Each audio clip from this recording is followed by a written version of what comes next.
Hi, and welcome to The Bright Balloon, a podcast where I'm sharing bright ideas for your balloon business. My name is Sarah Meyer, and I'm a balloon business owner like you, and I love the creative side of what I do, but I really love the business side, which seems to be the part where most people struggle. So I'm here to help. Each week, I'm bringing you an episode full of bite-sized tips you can use to make improvements in your business. I want you to make more money, eliminate stress, and learn along with me as we grow our creative businesses together. Welcome to The Bright Balloon, presented by 17 Hats. Hello and welcome to this week's episode. Today I'm chatting with my good friend Nikki, who is the owner of Violet Pineapple Balloons, and she is giving us all a class in negotiating. So she is one of my closest friends, so I knew that she is a negotiating machine, something I am not. I am very afraid of negotiating. So in this episode, we're talking about negotiating a space, a rental space. So she is now moving into her second balloon space, and she gives so many great tips about how you can get the cost down, you can change the terms, you can negotiate in a build out, all of these things that I never even knew were part of the rental negotiating process, and she is giving us all of her best tips. So thank you to this month's sponsor, Calisan, for bringing on yet another incredible guest to help you all learn and grow in your balloon businesses. If you are not familiar with Calisan, let me introduce you. Known for their rich colors, trendy finishes, and high-quality stretch, Calisan is one of the newest brands that I am using as a decorator. So whether you're creating classic garlands or something a little bit more complicated, Calisan gives you the flexibility and style to stand out. They are affordable, reliable, and available. That is one of the most important things when purchasing balloons. You have to be able to find them. So check them out at your local distributor, or you can use one of our other podcast sponsors, Having a Party, who carries Calisan. They are in stock, and you can even use the code podcast at checkout for a discount. So thank you for not 1, but 2 months of curated sponsorship from our friends at Calisan, and for bringing Nikki on as their final guest of the month. So let's take a quick break and head over to the UGlue hotline for some great advice that sticks, and then get into all things negotiating with Nikki from Violet Pineapple. Welcome to the UGlue hotline, where we discuss great advice that sticks, brought to you by ProTapes. ProTapes is a leading manufacturer of specialty tape products like Pro Artist, Pro Gaff, and our favorite balloon tape, UGlue, which helps you create amazing balloon arrangements and decorations. If you have a tip, send me a DM on Instagram at The Bright Balloon. Today's tip is courtesy of Bree from Elevated Impressions, and whether or not she knows it, she gave me this tip during our interview where I could see her shop in the background.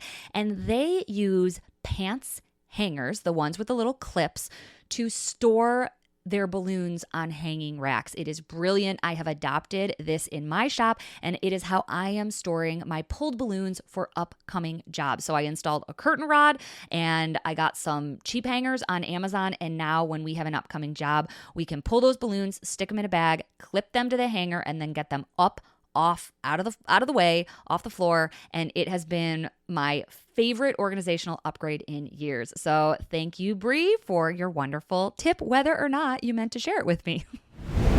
Welcome, Nikki. I'm so excited to have you on. You're one of my best friends, and it is a long time coming to have you talk on the podcast. And I'm so excited that today you are one of the curated guests from our friends at Calisan, who I found out about from you. So we will touch on them in a little bit. Sure. But before we jump in, give everyone an introduction who might not be familiar with you and your business.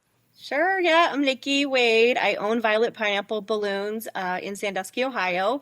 We live in a tourist town, similar to Sarah. Mm-hmm. So sometimes business is difficult and hard, but we're lucky because we have lots of resorts.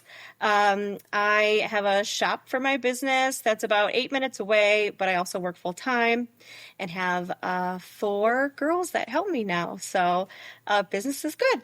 Very cool. Well, today, the bulk of what I want to talk about is negotiating. I know that you are a negotiating queen. Yeah. I have zero negotiating skills. I just pay sticker price and I ask no questions, and then I just regret it later. But allegedly, there's a better way. Yeah, yeah. I always say I don't pay full price for anything. And I know it's kind of like funny, but like really seriously, I try not to. Yeah. Oh my gosh. Like I have hives already just like hearing that. I'm like, ah. But specifically, it was really fun chatting with you as you were moving into your first shop. Yeah. And now potentially you're weighing the pros and cons of moving to a different shop. So I just love that I have like the insider, scoop on all of this. And I think that other people listening will gain a ton because like I said, I'm like, oh, well, it has a for rent sign. This is the price, the end. But there's obviously a lot more to it than that. So before we get into the negotiating, talk about kind of what drove you out of your home because you were home based like a lot of us and Yeah. now you're in like a studio model. Yes. Yeah. So a lot of people forget, but I did move out going into my second year of business for a very short period of time. And that didn't work out. And then I decided I wanted to leave my full-time job and all of these things happened. But this last time when I moved out, first of all, our basement flooded. So that was one of the reasons. We had redone the basement after the first flood with the balloons in the basement. And then it happened a second time. And so I finally told my husband that I have to start looking for a space. So that was really the reason why we really started to look hard. But we looked for about a year. And what were some of the things you were looking for? Because you're not retail. No. So this is going to sound really funny, but first of all, I was looking for cheap rent, so that's the biggest. But Yeah. I was looking for a spot that was in a plaza because I wanted to feel safe because at that point in time I was working alone and working at night. And then secondly, I was looking for a spot that was not just like a wide open space because I knew I could negotiate the rent and some other things if it was a quirky space. And yeah, so like that's kind of how my space is now. It used to be a hair salon. And are you willing to share numbers with us? Yeah, sure. I mean, obviously it's different, but a lot of us are in the Midwest, so I think those numbers are comparable. If you're in California or New York, you might as well be on Mars. I don't know anything about those prices. It's nutso out there. But what kind of were you thinking as a part-time balloon decorator? What was feasible in terms of rent? Yeah, so I knew feasible. I knew I wanted to stay under 800, but my goal was to get to 500, which is ridiculous, but that was kind of like that made me feel comfortable because I didn't want to take from my personal expenses, like my personal income to pay for that rent. So the goal was 500, but no more than 800. Oh my gosh, did you find that? 615 is what my rent is. That's right what now. you pay in rent? Yeah. Oh my gosh, I had no idea. I don't think I could even begin to look for a place for less than 15 around here. Like it's much more expensive. Wow, I had no idea. And I'm sure a lot of people listening have no idea that you could have a space. It might sound impossible, but you could have a space if you look around. Yes. Holy cow, we talk every day and I had no idea that it was that reasonable. Right? What was it listed at? Do you remember? So it was listed at, I believe, $900. And and that was not including utilities and did not include at that point in time trash and triple net, which is, weird in all different areas, but none of that. I think it was $850. Okay. So you got $200 off. Yes. And then there's additional things to renting. And this is the part where I know nothing about because I don't rent, but it's not just the sticker price because then, like you said, there's trash removal or sometimes you have to pay like, I don't know, the equivalent of like an HOA, but like you're chipping in for all the services or heat and like talk us through that because I don't know anything about those things. So typically when you're in a plaza like I am, they want to charge you to take care of the plowing and the clearing of the parking lot and the maintaining of the parking lot. So that is usually a percentage of your rent. And I think mine's like 2.5%. So it's like virtually nothing. But and then we're responsible for sidewalk, which is typical for spaces. We have to salt and shovel our sidewalks. And then trash removal is based on the size of your unit in our plaza and the amount of your rent. So I can trash removal for $15 a month. And you can throw away everything you want? Everything and anything. Oh my gosh, that alone sounds worth it. My recycling bins are always overflowing with all balloon stuff. And I'm just like, we can't keep up. Yeah. Okay, that's cool. So how has it been? You've been there for how many years? November will be 2. Okay. What was the time frame with that lease? And I'm curious, is that one of the things that you negotiated? I don't Yes. remember. Yes. Okay. So initially he wanted a 5-year lease, and every time I do math on years, it's always kind of dependent on when my kids graduate high school, which is in 5 years. But then I thought, okay, if this doesn't work out, I need to be able to exit and move back home, or whatever the case was. And so he wanted 5 years, and I eventually got 2 years. So a 2-year, but then because when you're negotiating with these landlords, they're still your friends and partners. You don't want to upset them. So I just said, if I stay year 3, 4, and 5, you can increase my rent by 20% or something like that. We negotiated that part. So he still felt like he was getting something. But then I also felt like, okay, after 2 years, if I needed to get out of there, I could get out of there free. Okay. That freaks me out too, is the commitment. Because sometimes they want these long commitments, and you're like, I don't know, I might hate this a month from now. I have no idea. But I like that. So there's price you can negotiate. There's time. Yep. What other things do you see as flexible versus I would just say yes? So the trash removal, that's an easy way. So let's just say the landlord just says the rent is the rent. So like you said, you can time. You could also, say in year 3, let's just say the rent would increase by 20%, but in year 3, you're not seeing any increase in sales. You can put in the lease that it just stays where you're at currently. Okay. So you can negotiate that as well. And then that triple net, or like that HOA. Yeah, what is that? That's kind of like that you called HOA, where you're responsible for part of the parking lot in the outdoor areas.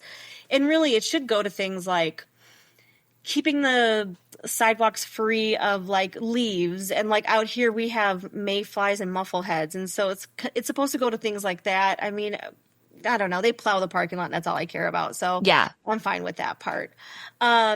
But then you can also negotiate when your rent starts. So if you sign your lease on July 1, but you want to move in and do a whole bunch of work to the space, you can say, okay, I can't pay rent for 3 months because I want to paint and fabricate, do all of these things. And Russ and I had to build boxes to cover the shampoo bowls, because we thought, we're not going to rip all that out, right? Because if a salon wants to go back in there once we leave, they can.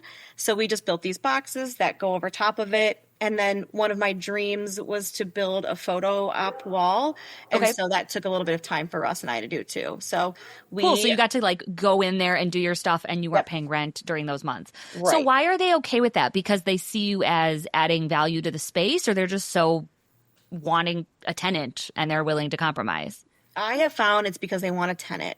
Okay. And I, how people like sit on and they wait for houses. They're like, oh, let's wait until it's on the market for 2 years and then negotiate. I think it's completely opposite with landlords. I think they want their spaces filled. They are prepared for negotiations. And like I said, you can find a quirky space like I did. I think it's even more attractive for them, because our plaza already had 2 salons. And so the thought of a third going in there, I knew I could probably pretty much get whatever I wanted. That's amazing.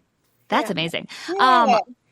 Let's take a quick break, and then I want to talk about kind of your new space that you're thinking about, because you're not, I don't know if I'm spilling the beans on this, but again, I'm so emotional. I would have been like, I want it done. And this is like going on 2 months now that you're like, nope, not till I get my terms. So we can talk about that and your willpower after the break. Great.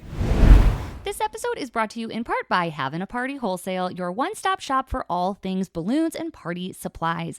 They carry everything from foils to frames, plus this month's sponsor, Calisan Balloons, known for their vibrant colors and soft shine. Stock up at havingaparty.com, and don't forget to use the code podcast at checkout to save 5% on your order. Support the brands that support the show and your business. Thank you so much to Having a Party Wholesale for your ongoing support for the Bright Balloon podcast. All right, welcome back. Before we get back into our negotiating tips and tactics here, let's just talk about our sponsor, the reason you are here, the reason I know about Calisan. You are a fan of their balloons. I remember you told me the big bags. That was the first thing I ever heard. You were like, oh, these big bags. Quick shout out. What do you enjoy about using their product? First of all, they're always in stock. I get them from Bargain, and I never have any problems ordering sizes or colors. So that was the one of the things that attracted me to it. But then it was also those large quantity bags, because we did that large job for Cedar Point, and I was able to buy big bags with no problem. So that was wonderful. Nice. Yeah. And I was just questioned about sustainability. And that's one of those things that I think we don't think about. It's like, if you buy in larger quantities and manufacturers offer those large bags, like you're using 5 times less shipping or packaging Yes. for every order you place. So I think that's huge. And for me, it's more just like a convenience thing. Yeah. I have an order of their mirror gold on the way because, again, they're available. They look great. I'm excited to try them. Do you have experience? Yeah, you'll love them because even if they're a smaller size, sometimes you have to expand those colors for them to really like be shiny. Yes. They can be a little smaller and you'll still get that nice luster and shine from them. So I think you're going to love them. Nice. Well, great. Well, again, thank you to Calisan for curating not 1, but 2 months of great guests. And Nikki is their last of the month. So big shout out to them. Let's continue on in our negotiating tips and tricks. So you are happy in your space, but you've been presented with this opportunity to potentially move. So talk us through this decision. Yes, there was an old Napa auto parts store in our plaza, and this space has been empty for a very long time. And the tanning salon next to me actually approached me last year and said, hey, if you ever are thinking about leaving, will you let us know first, because we want to expand our salon. And so I didn't think anything of it. I'm busy. I'm just going through the motions. And the landlord actually emailed me and said, would you like to move into this space? We're going to put some walls up, but we would like to do it to your liking if you want this space. And so that's where we started. And again, I would have been like, okay, but you did not. What was it? Additional cost? Was it more space? Like, what was appealing about it, and what is holding you back from moving? So the space is almost 500 more square feet. So right now I'm at 960, and the new space would be over 1,500.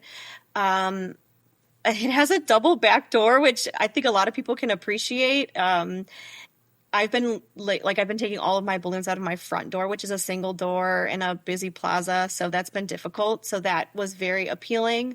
Also, the utilities are included in this rent. And so I thought, sometimes I worry about how cold it is in my current space or how much I'm running the furnace. So that was another thing. So the utilities and that double back door, and obviously more space, because I had an opportunity to expand on some of my inventory, and I couldn't wait. So I just got it. And now I need space.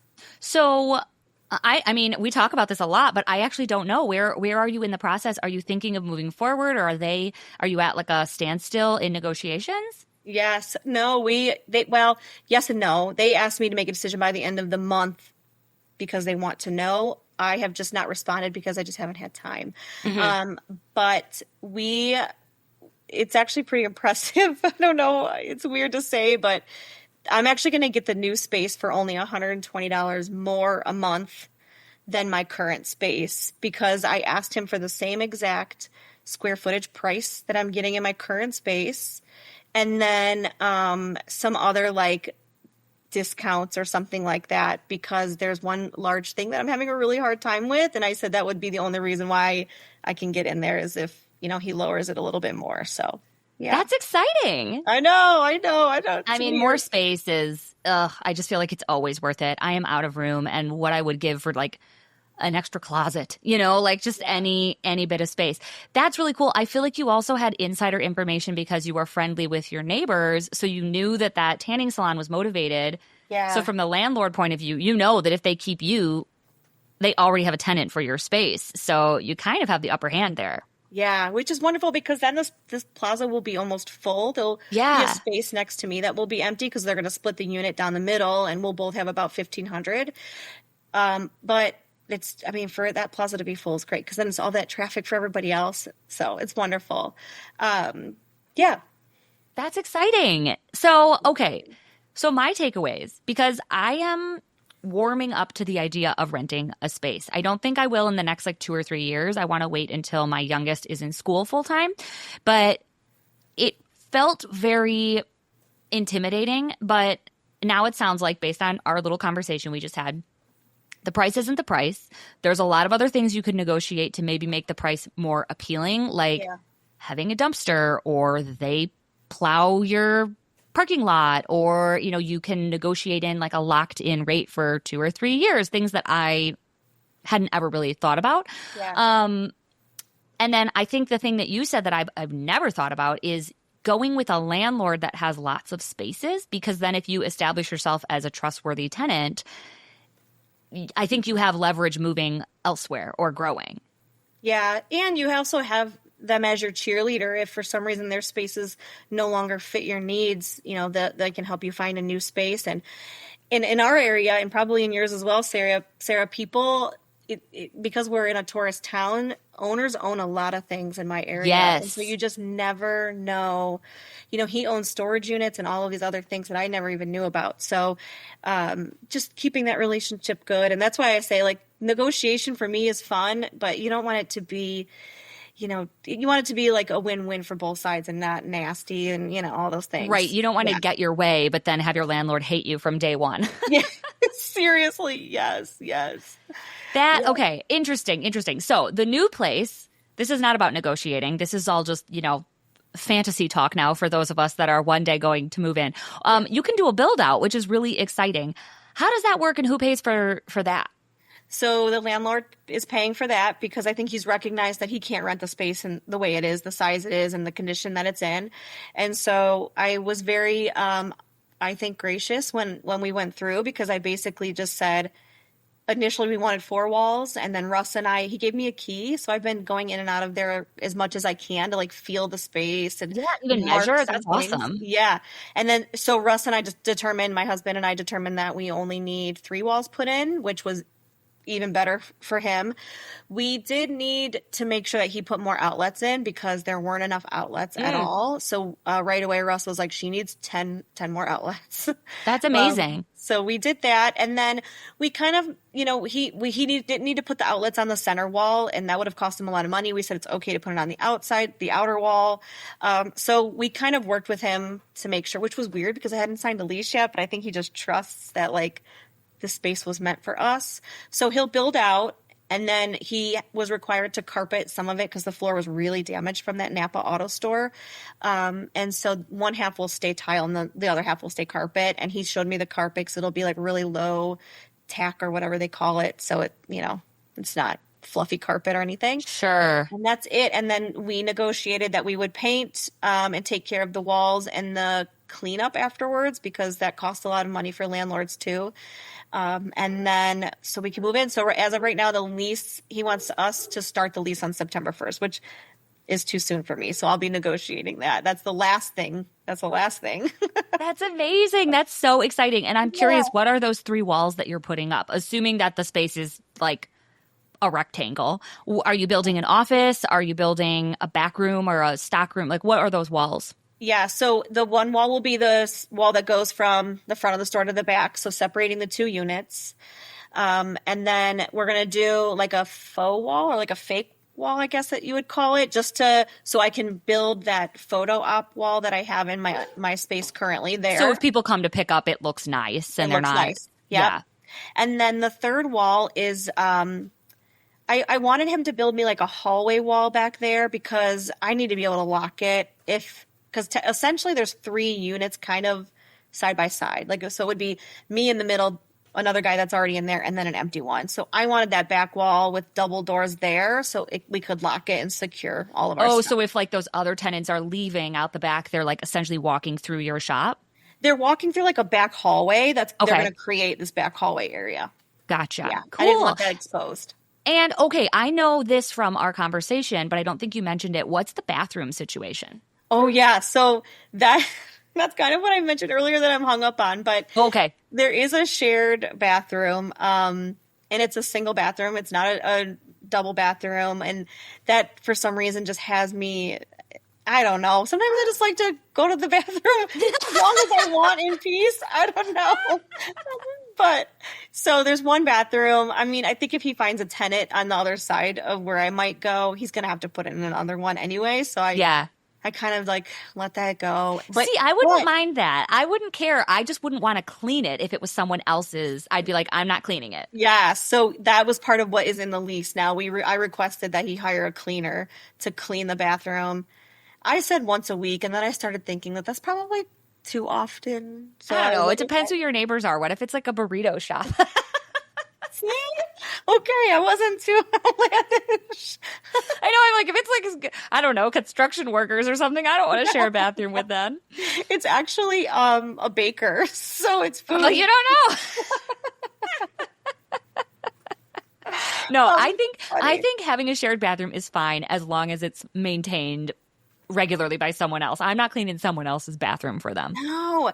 And that's the thing too. It's like, I have teenagers. They clean my bathroom at home. I just watch and inspect. So like, I'm not going to clean up a bathroom that somebody else is using. Yeah. No, I do think little things like that are a big deal, especially as I've been thinking of different space options. Like a garage in a house is totally an option for me. But now that I have people coming and going and helping me, I'm like, wait, there like actually has to be a bathroom available. And if I'm not comfortable with them coming into my house, that's a deal breaker. Like right now I am. Kate, who works for me, she can do whatever she wants. But if she one day leaves and it's a new person, I don't really want them walking through my home to use the bathroom. So sometimes those little details, I think, are things we don't think about, but they're really important. Yeah, and you do bring up a good point about like just staff in general. I took all my girls in the unit because I was like, I just wanted their opinion. I wanted to see how they felt about it. I wanted to see how they felt about using the double back doors because, is there a light back there? Are they comfortable with loading and unloading back there in the dark? So I needed, I wanted their buy-in too to make sure. So yeah. Well, that is exciting. So, okay, let's just go over everything that you talked about because I feel like it was a lot. Price is negotiable. Terms are negotiable. Yep. Whatever you call those HSA fees, what are they called? They're called triple net. Triple net. So other expenses, those are negotiated. You can negotiate those. Cleaning services. Yeah. Build out. I mean, that's a lot. Yeah. And that's the thing too. It's like a lot of people just see they'll just call and they'll get the price and they'll just be like, oh, it's out of my price range. Yeah. But just go and see it. And just if you can imagine yourself in that space and you can't stop thinking about it, there's always ways. There's always ways to do it. And my thing is just go look at spaces. You never know what you could turn a space into. And then my space now there's 5 separate rooms, and because we've filled them all, they don't even get used. So it's just the one wide open space that I'm using now. And so knock walls down. Tell them that's what you want to do. There's a million things that you could negotiate. I love it. Well, thanks so much. Let's take our last break, and then we'll have our final questions and wrap this one up. Perfect. Want more behind-the-scenes tips, mindset shifts, and real talk about growing your balloon business? Then you're going to love On the Bright Side, my private podcast feed just for decorators who want more ease, income, and insight. When you join the email list, you'll instantly unlock 3 of our most popular bonus episodes totally free. These are packed with juicy tips you won't hear on the main feed. So sign up now and start listening instantly. And if you like what you hear, you can subscribe anytime to keep the bonus episodes coming. I'll see you on the bright side. All right, welcome back. Let's wrap up this episode with our final 3 questions. The first is, where's your favorite place to go on vacation, even though you live in a vacation town? I know, I do, which we're very lucky to do that. But Siesta Key, that's our place. We want to retire in Sarasota. My kids love the Gulf of Mexico, and so do we. So that's our spot. Nice. All right, next one. What's something you've purchased recently that you are loving? I am loving the traditional light up marquee numbers. One of our very close balloon friends, who also is in Ohio and Canton, was selling them because she has LED marquee light ups now. So these light up numbers I've already sold twice, and I just got them in. So I'm very excited to start, and hopefully I can get the letters now that I have the numbers. Nice. And now you have all the space that you'll have a place to put them. Are you going to keep them in your new shop, or are you going to rent a storage unit? No, I'll keep them in the new shop. Yeah, I like having mine. They take up a lot of room, but I like having them here. I don't want to go somewhere and like pack them up. Yes, yes. Plus, you know that they're taken care of well. The temperature's controlled. There's no water damage and all those things. Yeah. Oh my gosh. I'm excited for yours to start printing money for you. I feel like mine, after they paid themselves off, it's just like free money every time I rent my marquees. I love them. I used to hate them, but I have definitely changed my opinion. I think also it will increase my balloon sales too, because I think that sometimes people just don't know what they don't know. And when you start to pitch these ideas, I think, they're going to love them. Totally. And I actually just last week, I got a job that I did a couple years ago. It was another marquee company, and then I did the balloons. And then when I got my own marquees, obviously that marquee company kind of stopped recommending me because now I'm technically their competition. And fast forward to this year, that company reached out again for a quote, and they were very open about the fact that they were shopping around. They were getting quotes from lots of people, and they booked me full price marquees and balloons because I think being able to provide both is really valuable. That's why I've started doing more and more rentals, not because I like them, but because if I'm going there anyway and I can bring the backdrop or I can bring the numbers, I think it does get you more sales. Yeah, it feels like a one-stop shop for our clients, and that's kind of what we're after. Yeah. I just need to get past breaking a bulb. I don't know. That freaks me out a little bit. Oh, nah. You just sweep it up. It's no big deal. I'll break like 6 at a time accidentally. It's never one. It's always like I load it weird and I crack like a whole row. I'm like, oh gosh. But and then you find those little shards of glass because it's so thin. It's like I'll put balloons somewhere and like 10 will just pop, and it's always because there's just like a little bit of that crystallized glass somewhere. Yeah. Oh well. I'll get over it. You're gonna love it. You're gonna love them. All right, great. Last question with a little tip, little piece of business advice that you will leave our listeners with. It's okay to not be perfect. I think that's the biggest thing for me right now. I have to keep reminding myself. It's just balloons for us. And the girls, sometimes I used to get really frustrated when it didn't look perfect or the way that I did it, but it's okay. Just let it go. Yeah. Love it. Love it. Well, thank you so much for, literally we are between jobs recording this. Like the only time we could get together, like Nikki was texting me. I was texting her. I'm like, I'm almost done. She's almost done. So, and we're back to work right after this. So thank you for taking the time. Hence we're in our work shirts. Yes. We're ready to run out the door and deliver more balloons. But thank you so much for squeezing me in and sharing all this advice with the listeners. You're welcome. Thank you. All right. Thanks for listening to this episode of the Bright Balloon Podcast presented by 17 Hats, my go-to system for booking, billing, and managing my balloon business with ease.